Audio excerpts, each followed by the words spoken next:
ఒక చారిత్రక అవసరం. మొన్న ఎన్నికలు అందరం ఆవేదన పడ్డాం. గీతం లాంటి వన్ ఆఫ్ ది బెస్ట్ ఇన్స్టిట్యూట్ని ఏం చేశారో మీరు చూశారు.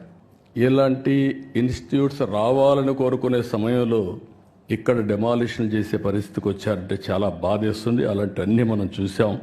అయినా కూడా ఈరోజు ఇక్కడనే భరత్ కూడా ఉన్నాడు. మూర్తి గారిని చూశాను. ఆయన ఒక చరిత్ర సృష్టించాడు. భావి తరాలకి ఓసారి ఒక్కొక్క చరిత్ర. ఆయన కూడా చూసి నేను అడిగాను ఒకరోజు, మీరెందుకు గీతం ఇన్స్టిట్యూట్ పెట్టారని అడిగాను. ప్రతి ఒక్కరి జీవితంలో, ఎందుకంటే ఈరోజు వెంకటేశ్వరరావు గారు రాసిన పుస్తకం ప్రపంచ చరిత్ర. ప్రపంచ చరిత్ర కూడా ఇప్పుడే వెంకయ్యనాయుడు గారు మాట్లాడినట్టు మనుషుల్లో ఆ సమయంలో కలిగే ఆవేశాలు కానీ, ఆ సమయంలో కలిగే ఎమోషన్స్ కానీ డిస్టర్బ్ అయినప్పుడు జరుగుతూ ఉంటాయి. ఈరోజు ఇక్కడ కూర్చున్నటువంటి గీతం యూనివర్సిటీ చూస్తే మూర్తి గారి రెండో అబ్బాయికి సీట్ ఇవ్వలేదు.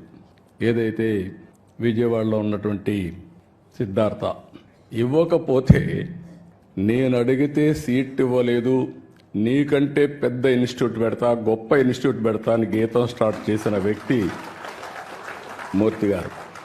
ఇది వాస్తవం. ఆయన చెప్పిన మాటలు ఇవి నాకు.